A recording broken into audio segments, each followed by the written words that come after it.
paz, estamos de volta com o Sextou com o Redentor, que é o podcast da Presbiteriana Cidade Universitária. Nós vamos, a partir desse encontro, estabelecer uma relação de cuidado com o corpo humano. E nesse episódio, nós convidamos o Dr. Adil Duarte Filho, que é médico, cirurgião, proctologista, preceptor, e ele acumula no seu currículo a função de ter sido subsecretário de Saúde do Estado da Bahia, bem como diretor do Hospital Roberto Santos. Dr. Adil é, antes de tudo, um amigo querido, um médico amado, e nós estamos muito felizes nessa noite em recebê-lo aqui, e nós estamos também recebendo o reverendo Otacílio Fernando, que veio para falar também da sua experiência, como eu quero conversar com você também sobre a minha experiência de tratamento da saúde. Dr. Adil, boa noite, muito bem-vindo ao podcast da Cidade Universitária, o Sextou com o Redentor.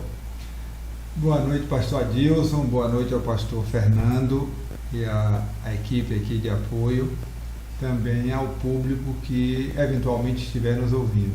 Dizer que eu fico muito agradecido com o convite que me foi feito, ao mesmo tempo também muito honrado e prestigiado. Fico à disposição para podermos conversar no Sextou com o Redentor. Muito bem. Reverendo Fernando, boa noite, muito obrigado por ter vindo para dividir a sua experiência conosco. Boa noite, Adilson, boa noite, Dr. Adil e a equipe aqui.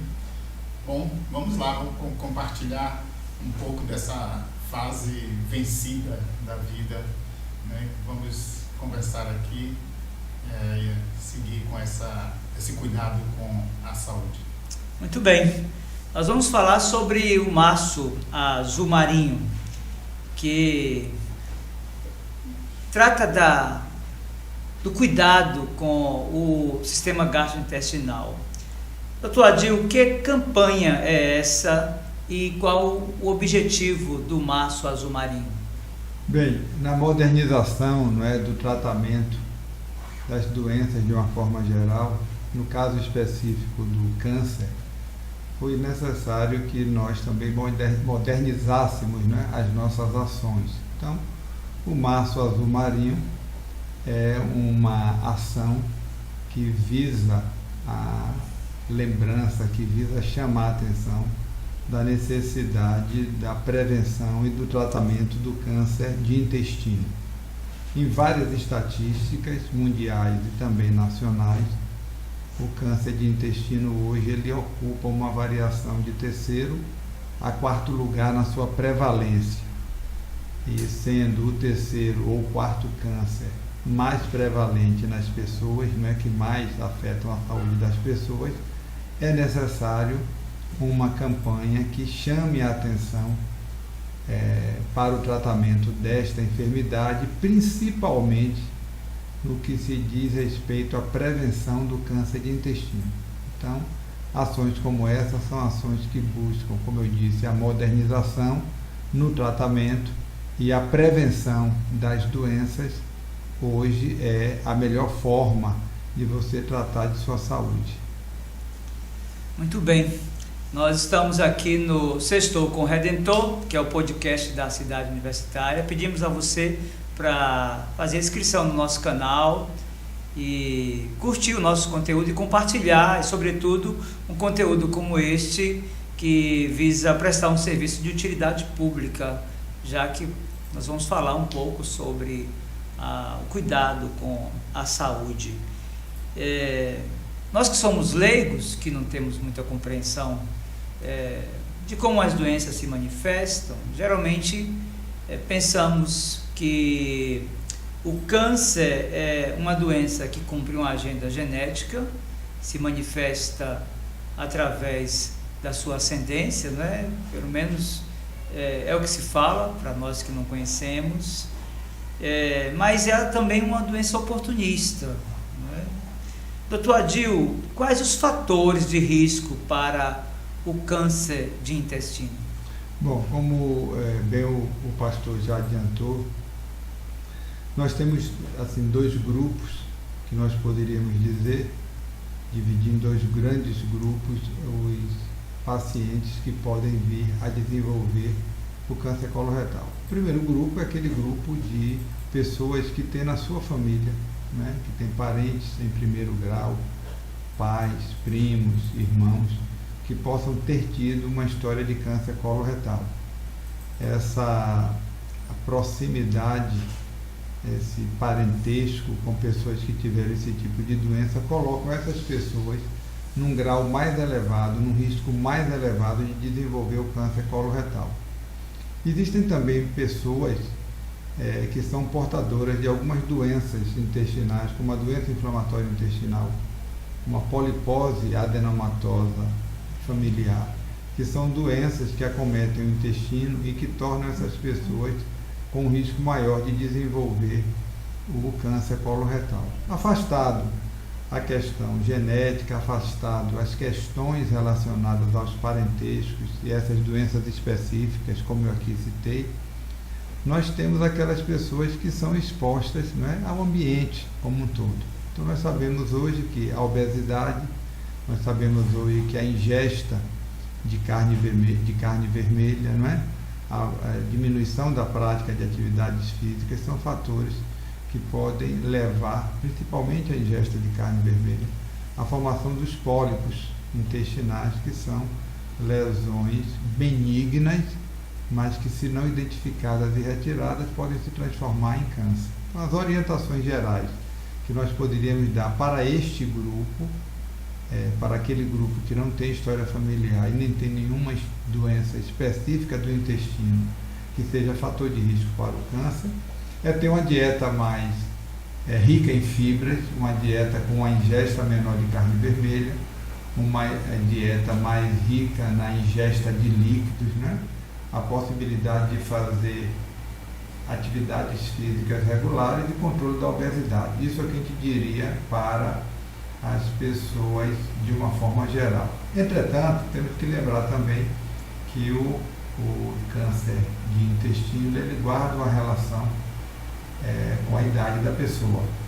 Os cânceres de uma forma geral. Então, as pessoas, quando estão acima de 50, 60 anos, mesmo que não tenham tido nenhum outro antecedente que lhe coloque no grupo de risco, apenas a idade já é um fator para que ela possa fazer e começar a sua prevenção.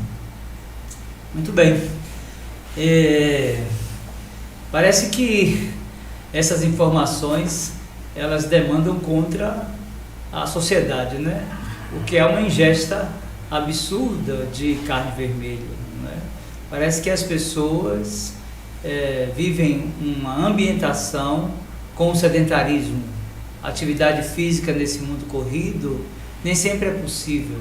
Nem sempre as pessoas também têm afeições, elas não julgam necessários, né? Então você tem essas informações aí, que são meios que você pode se proteger, para que você não tenha que ouvir o diagnóstico que você está acometido de uma neoplasia. Então, Reverendo Fernando, nós tivemos essa experiência, né?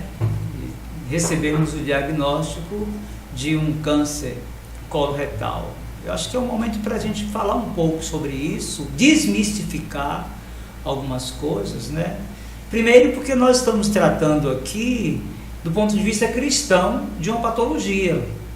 E há muito preconceito no entorno de doenças, sobretudo quando se fala de uma doença como câncer, não é?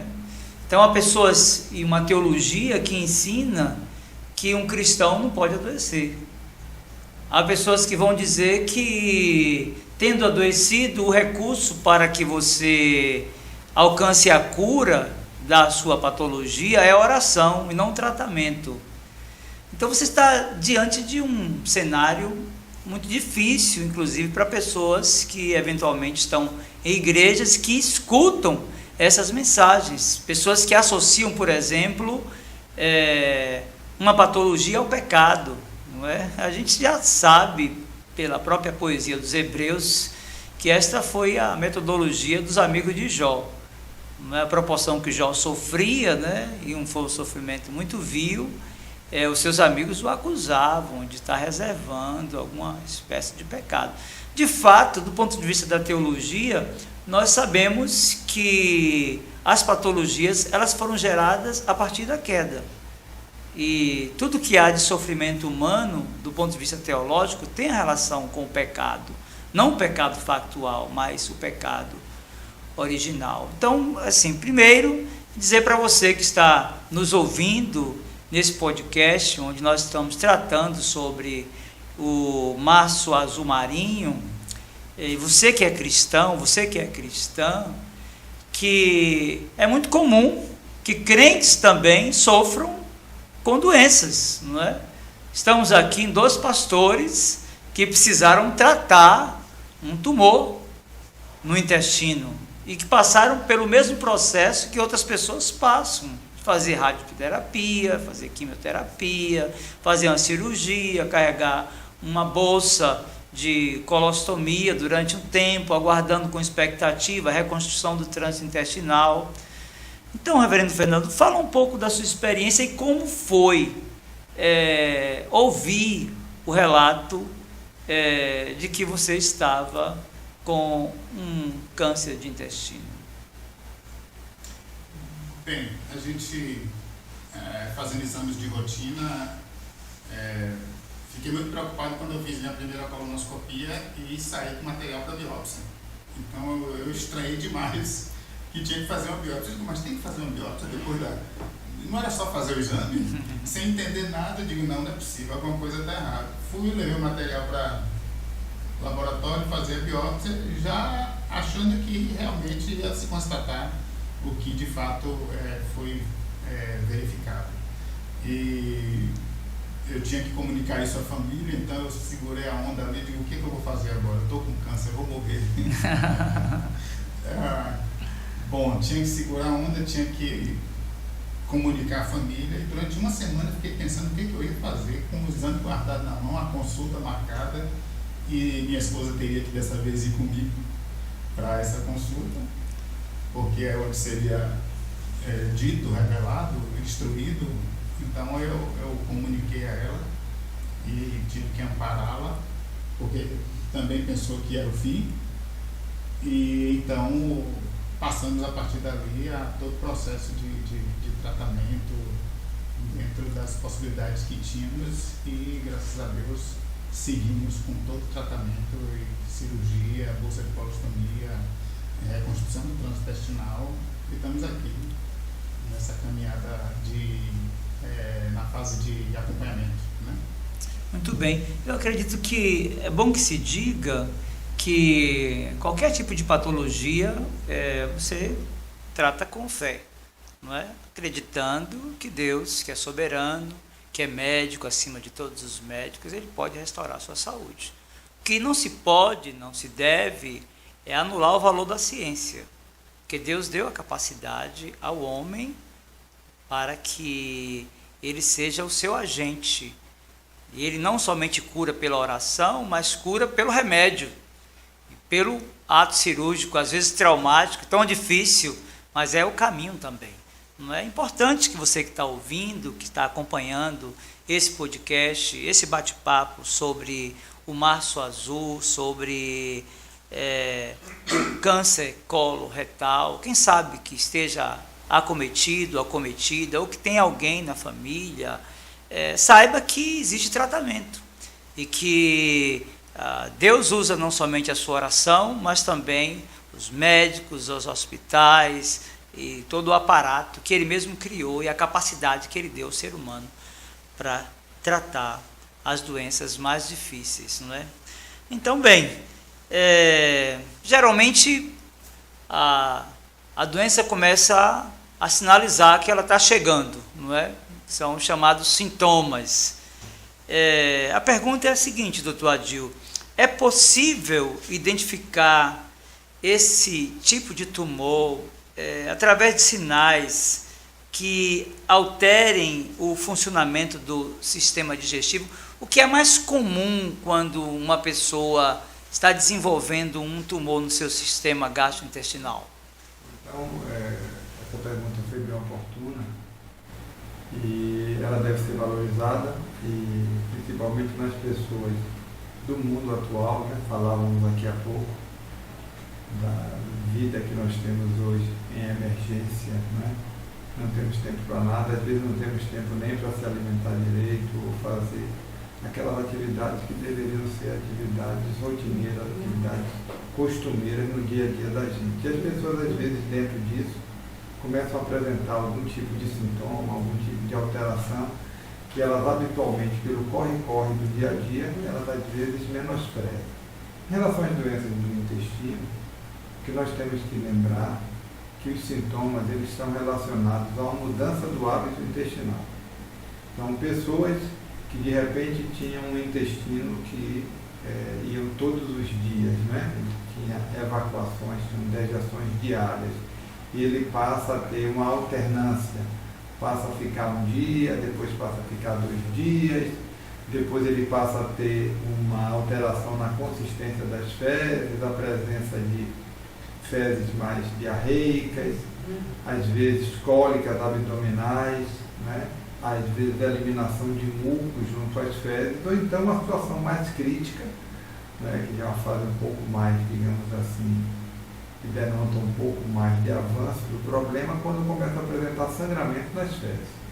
Então, aqui nós temos que falar de uma forma geral que os sintomas eles estão ligados ao funcionamento do intestino, ao ritmo que a pessoa vai ao banheiro, a mudança da consistência das fezes, de repente a presença de flatos, né, de flatulência, de gases no abdômen, de cólicas abdominais. Então, todos os sintomas que representam que a pessoa, observando a si, ela consiga identificar que está havendo uma mudança no hábito intestinal. Nesse momento, a orientação médica ela é importante. Temos que aproveitar também a oportunidade para dizer que não deveremos esperar necessariamente que os sintomas apareçam. Então, todas as pessoas hoje, como eu disse, não é, que tem algum tipo de história familiar, não é? Pessoas que chegam à faixa etária dos 40, 45 anos, mesmo que não tenham sintomas intestinais, eles devem tentar procurar orientação médica para tentar identificar a possibilidade de começarem a fazer a prevenção do câncer de intestino. Quando nós falamos prevenção, é porque o objetivo hoje, né, no tratamento médico é que a gente identifique as lesões, as doenças na fase inicial, na maioria das vezes na fase em que ela ainda não se tornou um câncer. E aí nós estamos falando diretamente dos pólipos intestinais, que são na maioria das vezes doenças benignas, que podem ser retiradas, podem ser tratados sem precisar de uma cirurgia convencional e, portanto, livrar o paciente de um padecimento, de um sofrimento maior, que é quando muitas vezes ele pode precisar de um tratamento cirúrgico, como foi citado aqui, que foi bem sucedido pelo pastor Adilson e pelo pastor Fernando, mas que de qualquer maneira esses exemplos servem para a gente notar que quando acometidos ainda são, né, mas eram inclusive pessoas de uma idade ainda jovem e que mesmo assim já tinham uma doença já instalada e já diagnosticada. Então isso vale para nós reforçarmos que a idade hoje é um fator importante para que a gente possa prevenir câncer de cólon e reto, câncer do intestino. E essa idade onde a gente deve começar a procurar a assistência e a orientação médica com esta finalidade é entre os 40, no mais tardar 45 anos. A partir daí, o paciente é questionado, é feito todo o interrogatório e o médico indica ou não os exames que são exames para se tentar diagnosticar o câncer de intestino. Muito bem. Nós estamos no Sextou com o Redentor, Bluetooth que é o podcast disconnected. da cidade universitária. Pedimos a você para se inscrever no nosso canal, para curtir esse material que é de utilidade pública e para compartilhar também este conteúdo. O senhor falava sobre essa questão de idade, né, eu tive um diagnóstico de câncer de intestino e ainda tinha 45 anos. Né? Estava em pleno vigor físico, fazendo musculação e pedalando, jogando futebol, quando comecei a sentir as alterações no funcionamento do intestino. Não é? E ao fazer a colonoscopia, foi diagnosticado que de fato havia um tumor que precisava de ser tratado. Não é? Há muita coisa em torno da colonoscopia. Não é? As pessoas temem, não é? Assim como é isso, é um exame com sedação, você dorme, há uma preparação, não é? As pessoas ficam muito assustadas e algumas até terminam se evadindo do compromisso de fazer o exame. Né? Nós falávamos aqui, antes de começarmos esse bate-papo sobre o Março Azul, sobre a evolução da tecnologia e como ela tem sido útil para a medicina. Né? Daí pensar que nós já temos cirurgias sendo feitas através de robôs e tudo isso. Né? Doutor Adil, fala para a gente sobre a importância da colonoscopia nesse processo de investigação dos problemas do sistema gastrointestinal. Interessante que as pessoas têm mais facilidade de fazer endoscopia, não é? Elas se voluntariam mais facilmente, talvez porque os problemas que exigem o exame da endoscopia incomodem mais do que os problemas que eventualmente possam acontecer no intestino delgado e no intestino grosso, né? Mas qual é a importância, doutor Adil, da colonoscopia nesse processo de investigação desses problemas do intestino?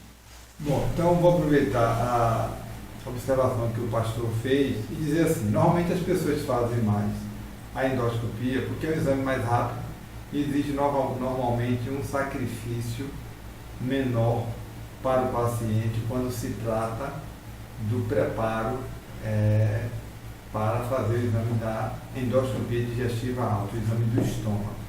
É um exame mais simples, você precisa apenas de um jejum, não precisa usar nenhum tipo de medicação. Habitualmente é um exame também de um tempo muito rápido, não é? Porque a chegada do aparelho entre a boca e o estômago praticamente uma descida de uma, digamos assim, de uma ladeira e já se chega no estômago. E não há a necessidade de um preparo mais aprimorado, mais aprofundado. Todas as pessoas que fazem a colonoscopia, antes de comentar um pouco sobre o exame, dizem que o exame ele não é ruim, porque na verdade quando você faz a colonoscopia você está sob uma sedação anestésica, então você praticamente não sente nada. Mas o que faz realmente os pacientes lembrarem é o preparo da alimentação e o preparo do intestino, né? Considerando que o intestino grosso é um local onde as fezes elas são formadas, são acumuladas e depois são exoneradas, ele é um local independente da contaminação, ele é um local bastante sujo, talvez seja o local mais sujo do nosso organismo. E, portanto, para se fazer um exame de colonoscopia e poder se ter um resultado satisfatório, poder se observar bem o intestino, há necessidade de um preparo bem adequado para que isso facilite, ajude o médico a identificar. Quando o preparo da colonoscopia ele não é feito adequadamente, muitas vezes o paciente pode precisar repetir o exame, repetir o preparo, porque as lesões pequenas, menores do que 1 centímetro, menores do que meio centímetro, podem passar desapercebidas. Em relação à colonoscopia e ao câncer de intestino, o motivo da nossa conversa mais especificamente, nós temos que dizer assim, se existe uma coisa, um avanço tecnológico que hoje nos permite mudar a história do tratamento e da prevenção do câncer de intestino, esse exame é a colonoscopia. Tá? Então, a colonoscopia ela revolucionou o diagnóstico, e os aparelhos atuais são aparelhos com poder de visualização, são aparelhos mais estreitos, aparelhos que incomodam menos, aparelhos que têm menos chance de acidentes durante o exame e que tem uma imagem extremamente assim, perfeita e que permite hoje, desde o exame apenas diagnóstico, a colonoscopia hoje fazer um trabalho que nós chamamos de um trabalho terapêutico, né? Porque a colonoscopia, para muitas lesões, ela não só dá o diagnóstico, como ela aproveita a oportunidade e pode retirar aquela lesão. No passado, os aparelhos apenas faziam o diagnóstico, identificavam as lesões e muitas vezes os pacientes eram submetidos a cirurgias para tirar lesões, inclusive pequenas.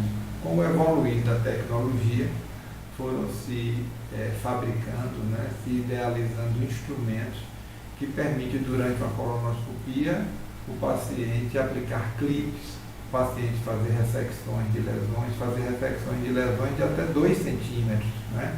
Uma lesão relativamente grande, mas que o avanço da tecnologia ele permite esta observação. Mas mais do que tratar, a colonoscopia é a forma mais precoce que você tem de identificar.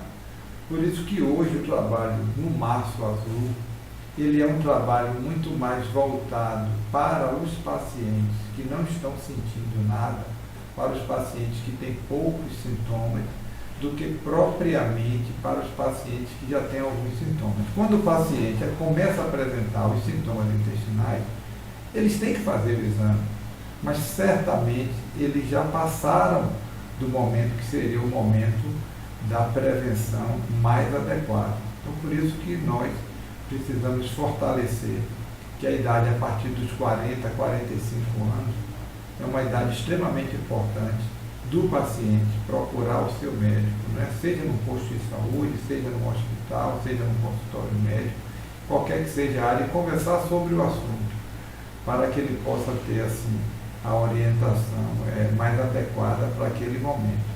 E dizer para vocês o seguinte, muitas vezes o paciente chega e diz: doutor, eu fiz uma colonoscopia e a colonoscopia não deu nada.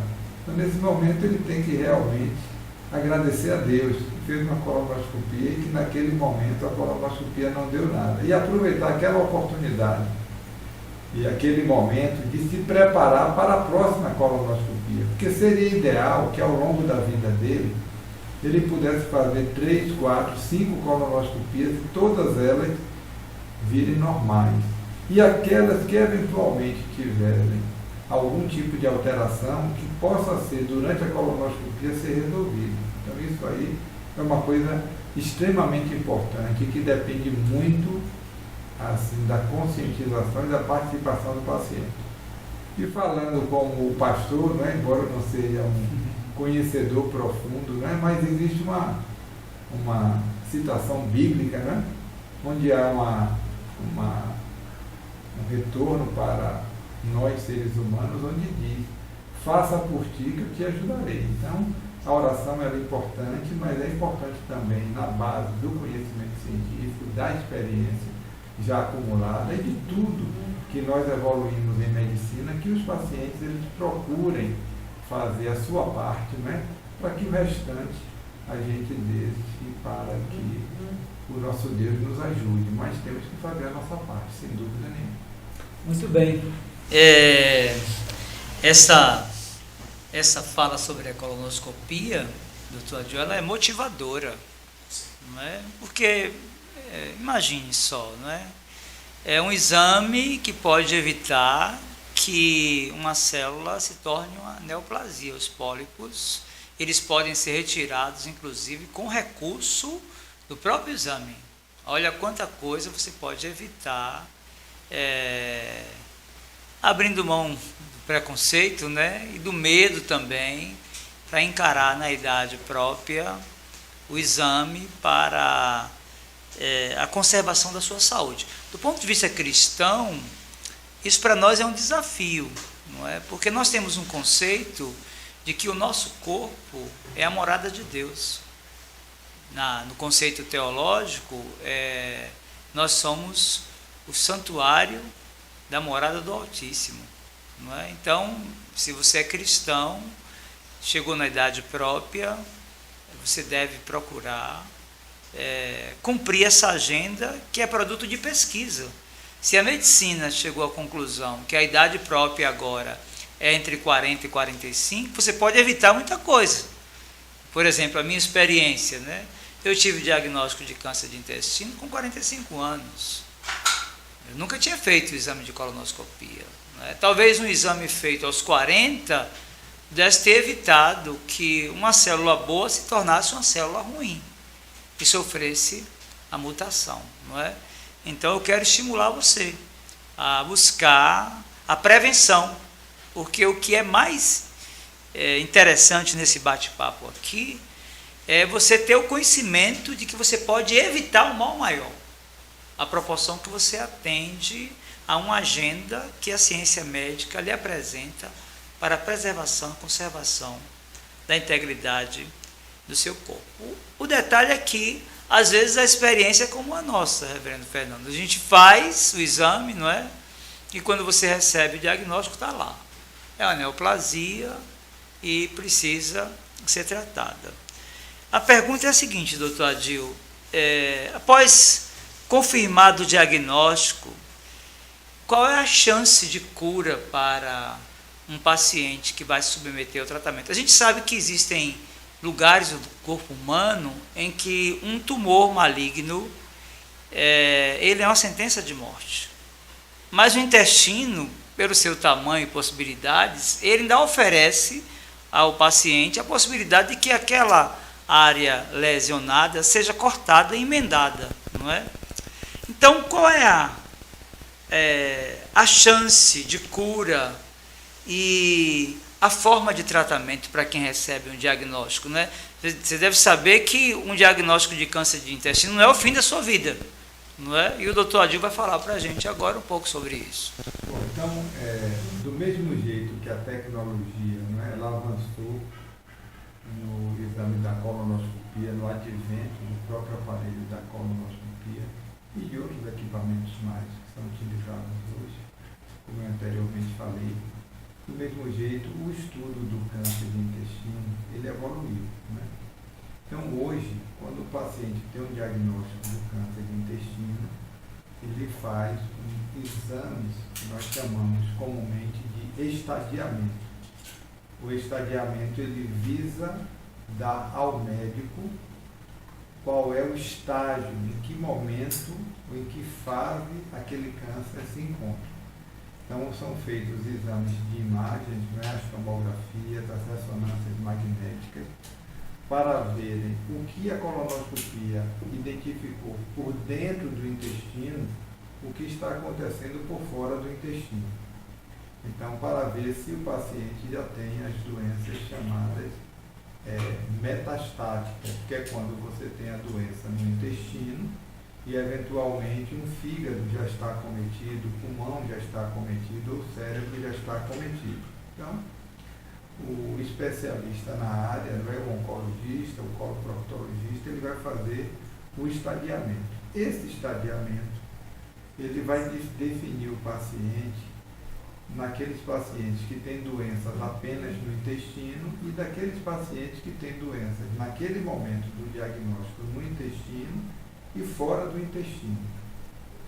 Os melhores casos, os que têm a maior chance de cura no primeiro momento, são os pacientes que têm a doença restrita ao intestino. Esses são os que têm a maior chance de cura. Entretanto, aqueles pacientes que têm eventualmente metástases fora do intestino, metástases que podem estar no fígado ou no pulmão, esses pacientes também têm uma chance grande de cura, né? O importante é entender que tem que ser estadiado, tem que ser diagnosticado e aí ser planejado o tratamento. O tratamento na parte da oncologia e da cirurgia, ele pode ser feito só sobre o intestino, num determinado momento, ele pode ser feito sobre o intestino, se estiver fora do intestino, já atingir outras áreas. Na maioria das vezes, quando você tem inicialmente a doença fora do intestino, a doença primária que está no intestino, ela é retirada, porque foi dela onde tudo começou, e o paciente faz um tratamento complementar de quimioterapia. Em muitos casos, e com as medicações novas atualmente identificadas no tratamento quimioterápico, que dá uma melhor tolerabilidade ao paciente, o paciente faz esses tratamentos e tem uma vida relativamente normal, alguns casos até com a medicação na forma oral, sem precisar das infusões venosas, ele consegue fazer com que essa doença fora do intestino ela seja debelada, ela seja tratada, ela seja dizimada.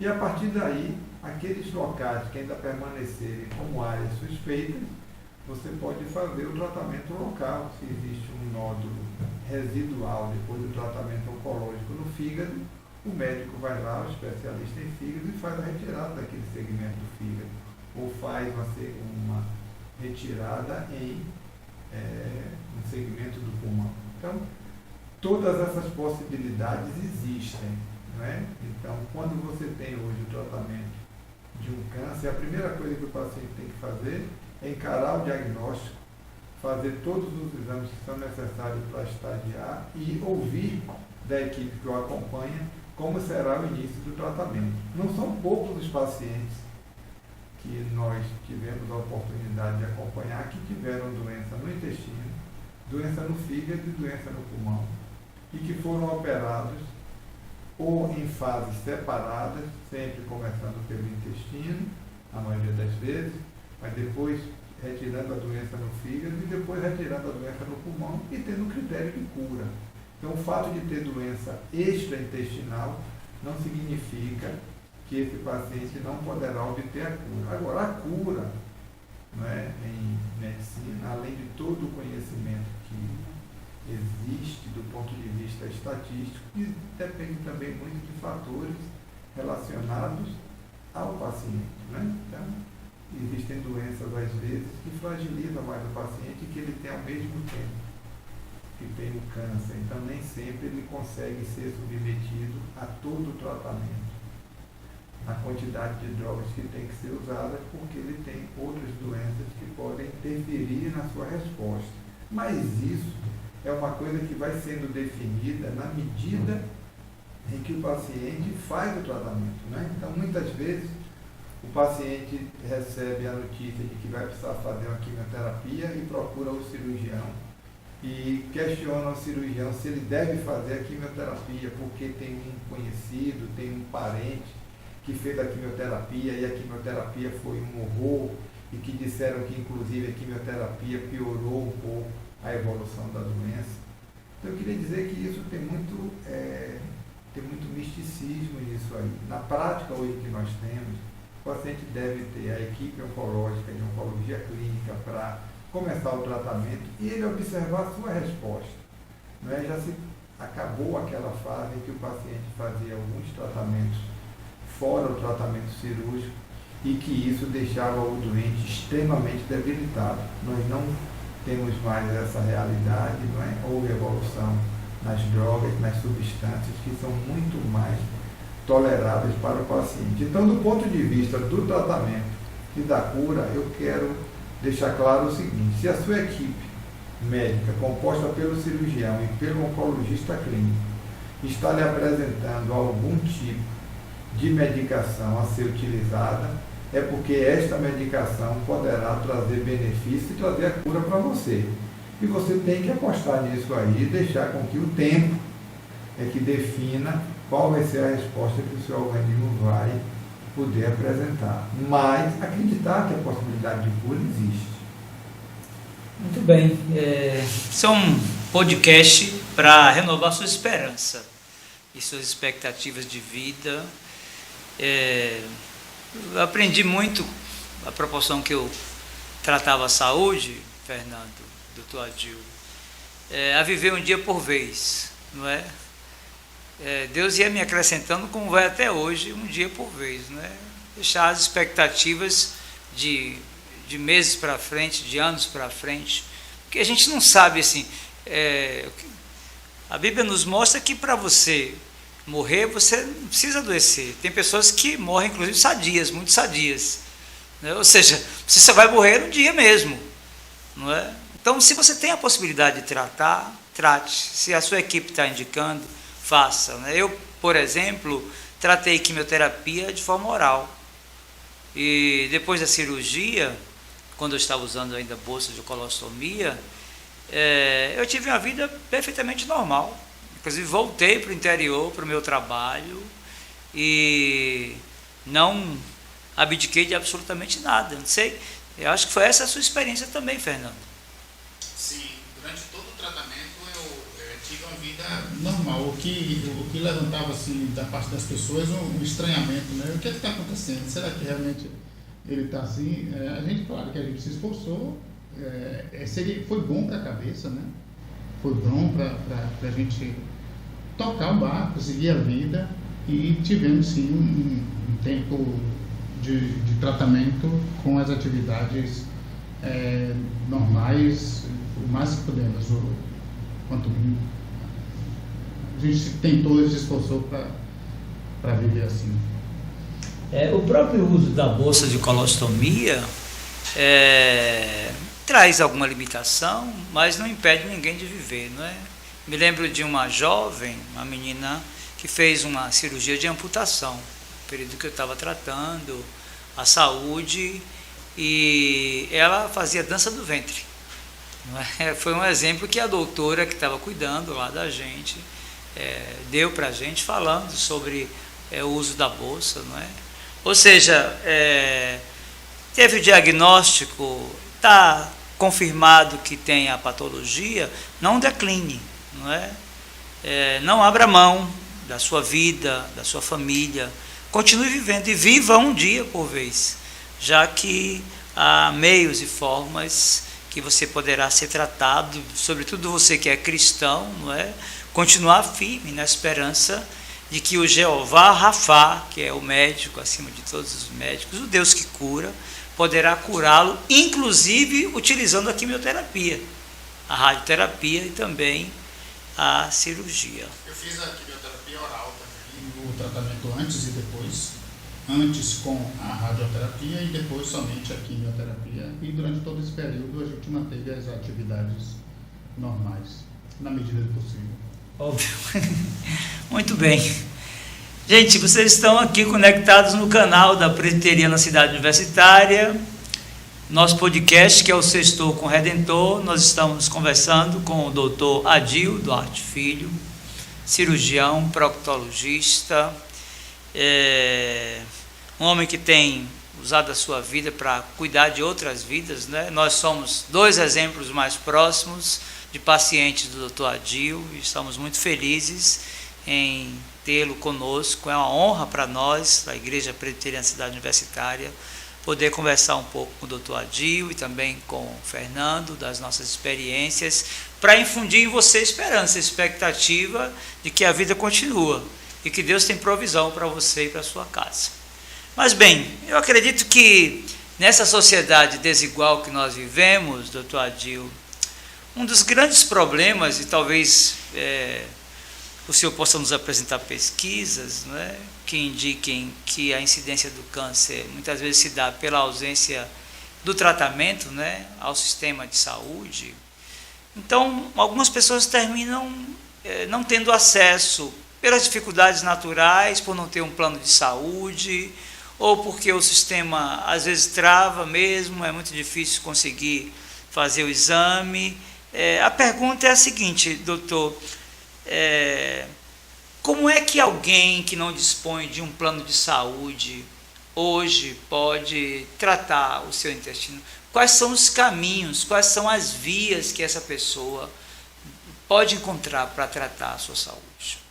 Bom, então na verdade nós temos, né, o Brasil ele é um país que de certa forma é exemplo, né, em atendimento único à população, a possibilidade de ter um sistema, o SUS, um sistema único de tratamento, e ao mesmo tempo ter a possibilidade dos chamados convênios de saúde da assistência suplementar, permitindo aquelas pessoas que possam ter, além, né, pessoas que têm direito ao SUS, mas às vezes querem um atendimento um pouco diferente do que é o SUS, e eles podem ter a opção de ter um tratamento na assistência suplementar através dos convênios de saúde. Então, em ambas as situações, você vai encontrar naturalmente esse tipo de atendimento. O que precisa, de fato, é que o paciente, inicialmente, ele procure, né, as suas unidades, e aí nós vamos falar para o sistema de saúde, que ele procure as unidades de atenção, as unidades básicas, numa fase inicial.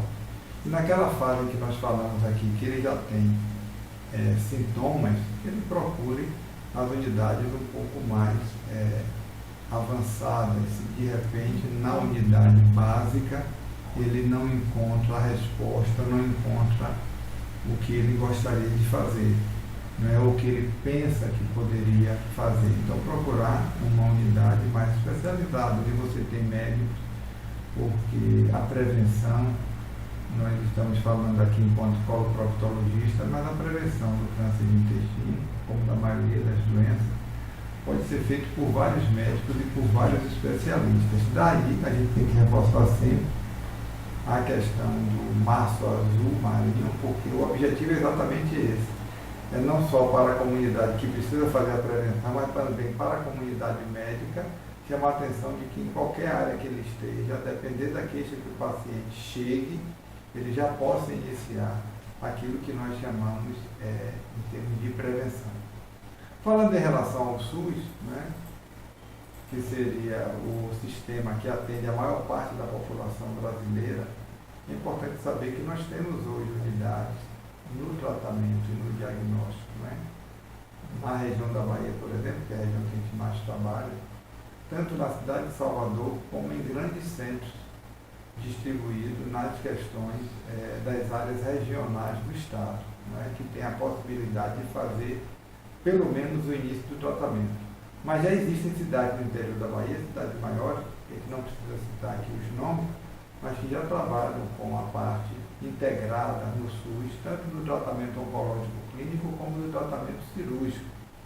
E que o paciente que está mais distante da capital pode inicialmente procurar estas cidades para fazer o atendimento inicial. Naturalmente, a depender do momento e do número de pacientes que se encontrem naquela região, se a demanda for muito alta e aquela cidade não puder atender da forma que é esperado, ele habitualmente é encaminhado para um centro maior aqui na capital. Naturalmente que a cada ano e a cada momento, não é, e a depender das necessidades, não é, para o qual o sistema de saúde está voltado naquele momento, nós poderemos ter algum nível assim de necessidade e de atenção não exatamente respondida na medida em que nós esperamos. Então vejamos, esse período que nós tivemos agora, durou aí cerca de 2 anos, da Covid-19, fez com que muitas das atenções aí no sistema de saúde, né, de grandes hospitais, fossem voltadas no momento da pandemia para a atenção àqueles que mais urgentemente precisavam. E isso fez com que muitos sistemas assistenciais eles se desorganizassem, né? Então aqueles atendimentos que eram feitos rotineiramente nas diversas áreas, né, inclusive na área de prevenção do câncer coloretal, fossem um pouco desmobilizados, exatamente para que todos os esforços fossem envolvidos com a assistência na pandemia. Mas agora, passada a pandemia, as estruturas de saúde, os sistemas, né, de saúde, inclusive do SUS e principalmente do SUS, estão tentando voltar à sua normalidade. Ocorre que esse período em que as coisas ficaram, digamos assim, um pouco desativadas, gerou uma demanda maior e nós estamos num momento ainda inicial de atenção a essa demanda, mas isso não pode ser motivo para que o paciente desista de fazer a sua consulta, de fazer a sua busca na prevenção. É importante dizer, claramente, que tanto no SUS como no sistema de saúde supletivo nós temos equipes especializadas, né, hospitais preparados para esses atendimentos, hospitais às vezes especializados só nesses atendimentos, tanto na rede filantrópica, hospitais filantrópicos, como hospitais da rede direta, como hospitais terceirizados no Estado. E que o paciente deve manter a sua confiança na atenção. Lembrar que os profissionais que trabalham tanto na rede suplementar, na maioria das vezes são profissionais que também trabalham na rede SUS, na rede de hospitais filantrópicos. Então a qualidade da assistência, ela eu poderia dizer que ela quase que se equivale. Entretanto, nós sabemos que a demanda nos hospitais SUS, eles têm uma demanda muito aumentada e às vezes o tempo de resolução ele seja um pouquinho mais demorado, um pouco mais demorado do que na rede de saúde suplementar. Mas isso não deve ser motivo para que aqueles que não têm saúde suplementar não façam não busquem a sua procura. Muito bem. A esse respeito, doutor Adil e pastor Adilson, a minha experiência é de reconhecimento do serviço prestado pelo SUS a mim, porque quando eu descobri a enfermidade eu não tinha plano de saúde e fiz o máximo de exames particulares que eu pude fazer para acelerar o processo, mas fui muito bem atendido no SICAM, encaminhado no SICAM, fiz quimioterapia, radioterapia, tudo por lá também, e depois, no tempo certo, no tempo hábil, fizemos a cirurgia no Roberto Santos, e todo esse tempo eu reconheço e preciso manifestar esse reconhecimento aqui, que vai ficar gravado e publicado, do bom serviço prestado pelo SUS e como eu tive lá um atendimento satisfatório. Tanto é que eu fui no dia 9 de fevereiro, que foi sexta-feira de carnaval, que fizeram uma matéria falando da fila do marcação de exames lá no SICAM. Eu estava naquela fila e eu disse, tomara que esse rapaz venha me entrevistar, porque eu vou dizer para ele que eu tenho muito mais a agradecer do que a reclamar. Interessante que a nossa experiência é a mesma, né? Eu também, quando recebi o diagnóstico, eu não tinha plano de saúde. E eu fiz todo o tratamento inicial, rádio, quimioterapia, cirurgia, todo o acompanhamento por meio do Sistema Único de Saúde. Aliás, é um privilégio você viver num país onde a saúde é gratuita, né? Você tem acesso sem necessitar, tirar do seu bolso. Porque um tratamento como esse é algo impagável, né, aos olhos humanos, né? Todo o sistema que é utilizado de cirurgia, de radioterapia, de quimioterapia, que são medicações muito caras, não é? Eu também tive a mesma experiência. Então, você não poderá dar essa desculpa, né? Você que está acompanhando aqui esse bate-papo, se você está na idade, se você manifesta sintomas ou não, você deve procurar cuidar do seu sistema gastrointestinal. Nós estamos caminhando para o fim, não é? Muito feliz por esse bate-papo tão fluido, tão abençoador, tão maravilhoso, não é? É um serviço de utilidade pública que a Igreja Presbiteriana Cidade Universitária está prestando aqui nesse podcast, né? Então eu tenho uma última pergunta, doutor Adil. É possível voltar a ter uma vida normal após a experiência do diagnóstico do câncer coloretal e do seu tratamento? O que nós temos observado com os pacientes que nós acompanhamos, naturalmente, existe um momento ali de uma insegurança muito grande, porque de fato o tratamento e a cura ela é uma coisa que é contínua, né? Porque as verdades elas são relativas e cada dia que passa, né? Cada momento, a cada exame que você faz, a cada eventualmente tratamento que você tem que fazer, complementar, porque tudo existem as fases do momento. E existem pessoas que lidam com isso, né? Com mais tranquilidade, com mais confiança. Isso não tem remédio, né? Não é um calmante que a gente deve.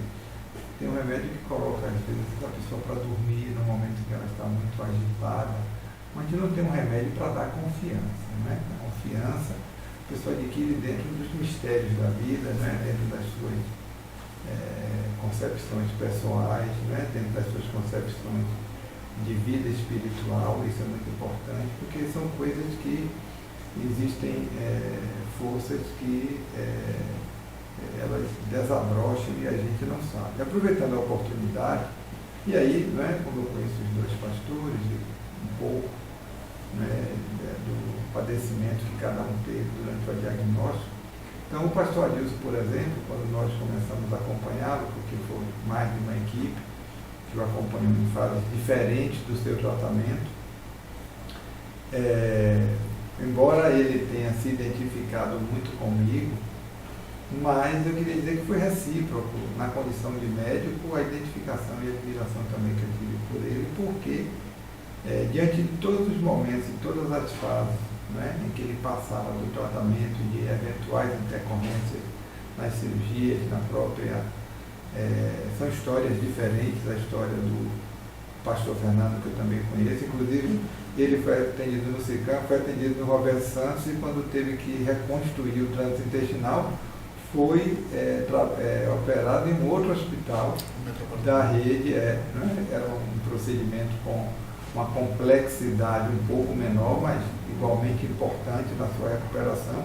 E naquele momento o Roberto Santos não conseguia atender, porque haviam pacientes que precisavam mais retirar naquela hora da vaga do centro cirúrgico para retirar o tumor.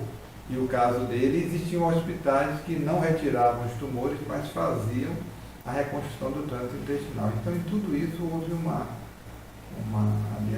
simetria, né? Um momento em que cada instituição ela deu a sua participação. O pastor Adilson teve umas intercorrências um pouquinho diferentes, né? E foi um caso que a gente precisou estudar bastante. Ele chegou aí para fora do estado para ouvir outras opiniões, porque havia alguns riscos funcionais, né? O tratamento, como ele disse, da cura da doença já tinha sido feito pela primeira equipe. No entanto, ele ficou com algumas sequelas, como algumas intercorrências que podem acontecer em qualquer cirurgia. Mas aí o que eu queria dizer é que ele, acima de qualquer coisa, ele se mostrou em alguns momentos mais confiante do que eu no resultado que queria, o que para o médico é importante, não é? Porque não existe, não é, na vida nada que seja tão bom que não possa melhorar. Então, o profissional de saúde, esse é o desafio dele, não é? E muitas vezes você tenta passar isso para o paciente e as perguntas e as incertezas são tão grandes que você não consegue necessariamente responder. E com o pastor Adilson foi diferente, a gente explicava, falava dos riscos e ele, vamos lá. E cada ponto, ele sabe, né, foi feita cirurgias em momentos divergentes, em momentos diferentes, e em cada momento a gente, ele foi vencendo e vencendo de forma satisfatória quando a gente olhava para trás e via o avançar, a melhoria, né? Então, quando o pastor ligou para mim para dizer que hoje eu tomei, depois de alguns anos, eu tomei um banho de piscina. Quer dizer, como aquilo, né, eu nunca pensei que ele gostasse tanto de tomar banho de piscina, nunca me liguei, mas para ele aquilo foi uma coisa satisfatória. Entretanto, coisa muito importante, uma coisa simples, mas entretanto, durante todo o período em que ele aguardou isso, ele se mostrou disciplinado, se mostrou confiante, e isso é muito importante por parte do paciente em relação à sua condição de vida. Aproveitando aqui para finalizar, em relação a essa questão, nós queríamos falar que as colostomias, elas se dividem em dois grupos, né? As colostomias definitivas e as colostomias temporárias. O avançar da medicina tem feito com que cada vez mais o número de colostomias definitivas, ou seja, aquelas pessoas que não vão conseguir reverter a ostomia, graças a Deus, está diminuindo cada vez mais. Então, o avanço da ciência está fazendo com que colostomias definitivas sejam um procedimento cada vez em número menor. E as colostomias temporárias são aqueles procedimentos que, naquele momento da doença, de acordo com o momento em que o paciente se encontra, é um recurso técnico que o médico utiliza para manter a vida do paciente e dar a ele a oportunidade de fazer o passo seguinte, que às vezes é um tratamento quimioterápico, às vezes é um tratamento radioterápico, e passado por toda essa fase, conforme seja o resultado, ele fazer a reconstrução. Então, essa convivência durante o tratamento, como eu disse, é uma coisa que vai também, né, contar muito com a crença, com a fé, né, com a confiança que o paciente possa desenvolver e não desacreditar e não se afastar daquilo que ele inicialmente se propôs a fazer. Muito bem, estamos chegando ao final. Eu tenho uma gratidão muito grande, doutor Adilson sabe disso, né? Porque eu tive um episódio de uma cirurgia que não foi bem sucedida, como o senhor falou. Saí, fui a São Paulo e voltei um dia e marquei uma consulta com esse homem que hoje é meu amigo. E disse para ele assim: eu estou chegando aqui de um longo deserto, eu preciso que o senhor me ajude. E ele disse assim: vamos caminhar. Então foi todo um processo, foram 4 anos e meio de uso de bolsa de colostomia. Eu já havia batido em algumas portas, todas se fecharam, inclusive um médico amigo meu, proctologista, cirurgião também, disse: eu não mexo no seu abdômen, porque eu acho que aí não tem como reconstruir. Um outro proctologista também me falou a mesma coisa, né? Então o doutor Adil montou uma equipe e nós fomos caminhando passo a passo, como ele falou. Eu fui sustentado pela graça de Deus, pela bondade, pelo amor, pela misericórdia de Deus, né? Eu sou um milagre ambulante, né? Quando as pessoas... Eu sempre lembro do glória a Deus que o Senhor deu lá no Hospital Jorge Valente, no dia que eu consegui evacuar pela primeira vez, depois de tanto tempo usando bolsa de colostomia, né? Muito me emocionou e eu tenho um sentimento de gratidão a Deus. Nós oramos em casa pelo senhor, doutor Adil, por sua família. Eu sempre terei ao Senhor essa gratidão, porque o Senhor foi o instrumento, as suas mãos, Deus quis usar as suas mãos para que o meu intestino fosse reconstruído, para que hoje eu pudesse jogar futebol na segunda-feira à noite, pudesse pedalar, e como lhe falei, né, que foi uma experiência maravilhosa, de poder mergulhar na piscina. Eu sempre mandava abusando: ô doutor Adil, estou aqui tomando banho de piscina, né? Então estamos encerrando esse encontro tão agradável, né? Um assunto tão pesado, mas ao mesmo tempo tão fluido, tão cheio de esperança, tão cheio de caminhos, tantas indicações boas. Então não decline, não perca a esperança, não perca a confiança, busque o tratamento, e você, sendo crente no Senhor Jesus, creia que Ele é o médico que está acima de todos os médicos. Então quero passar a palavra para Fernando. É o Tacílio, quando eu falo Fernando, o doutor disse Fernando, sim, é o Tacílio Fernando, não é? Nosso pastor querido e amigo. Para as considerações finais, depois do doutor Adil, eu quero também apresentar para você onde é que você pode encontrar o doutor Adil Duarte Filho, se você quiser uma consulta com ele. Bom, eu quero agradecer a Adilson, pastor Adilson, que me encontrou naquele momento com esse diagnóstico e não contou 2 tempos em nos procurar, em nos orientar, e foi quem me indicou o doutor Adil, porque naquele momento eu precisava ter uma conversa franca com alguém, falar, desabafar, porque até então eu estava assustado ainda. E eu acho que eu cheguei um pouco assustado ainda no consultório. Todos chegam, é isso mesmo. Eu cheguei assustado lá e precisava conversar, e foi muito interessante o amparo que o doutor Adil nos deu, e nos orientando, e a partir daí nos acompanhando. Então agradeço muito a Deus, agradeço muito o apoio dos amigos, né? Nossas comunidades estiveram em oração durante todo esse tempo. A igreja orou muito. E eu tenho o maior prazer em voltar nessas comunidades agora e dizer: olha, estamos caminhando, estamos pedalando, já não dei mergulho na piscina, mas dei mergulho no mar, lá em buraquinho. De hoje eu vou dar meu mergulho, depois de tirar a bolsa, não foi? Acho que foi esse ano, ou em dezembro. Porque eu retirei a bolsa em setembro. Então, setembro. Então, passa rápido, né? Passa rápido. A gente agradece muito, muito, e todo o cuidado de Deus, né? E estamos aí, seguindo à disposição de todos vocês que estão nos ouvindo, que estão nos assistindo, né? Para orientar. E eu quero poder fazer com as pessoas aquilo que o pastor Adilson fez comigo. Me pastoreou, cuidou de mim, me acompanhou.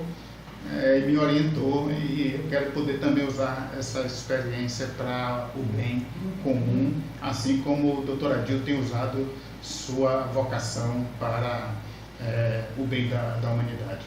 Obrigado por esse convite, por estar aqui com vocês. Nós que agradecemos. Dr. Adil, muito obrigado de coração, sua presença aqui conosco. Bom, primeiro agradecer a vocês, né, os elogios que vocês fizeram, a pessoa, isso é importante. Dizer que fiquei muito assim, feliz aqui com o estúdio, com toda a estrutura que vocês têm aqui, né? Estou assim me sentindo num lugar assim muito à vontade, como eu disse já, e muito prestigiado, né? Toda a organização aqui, toda a infraestrutura, fiquei realmente muito feliz. E dizer assim que depois de um encontro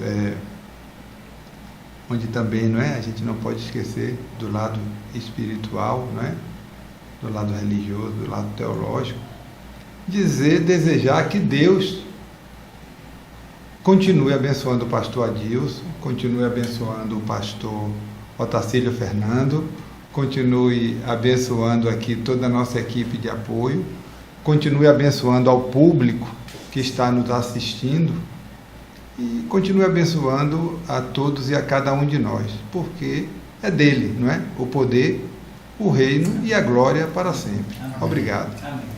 Muito bem, então nós estamos encerrando esse episódio do Sextou com o Redentor, podcast da Cidade Universitária. Se inscreva no canal, compartilhe o conteúdo, esse conteúdo que é de utilidade pública, e nós vamos colocar na descrição do vídeo o número da Clínica Humana. Se você quiser uma consulta com o Dr. Adil, você poderá encontrá-lo lá no Itaigara, nas sextas-feiras, onde ele atende. Não sei se tem mais algum outro lugar, Dr. Adil? Não, por enquanto só na Clínica Humana. Então nós vamos deixar na descrição do vídeo. Tá bom, gente? Deus abençoe vocês, que a graça de Jesus seja abundante na vida e na família de cada um. Muito obrigado.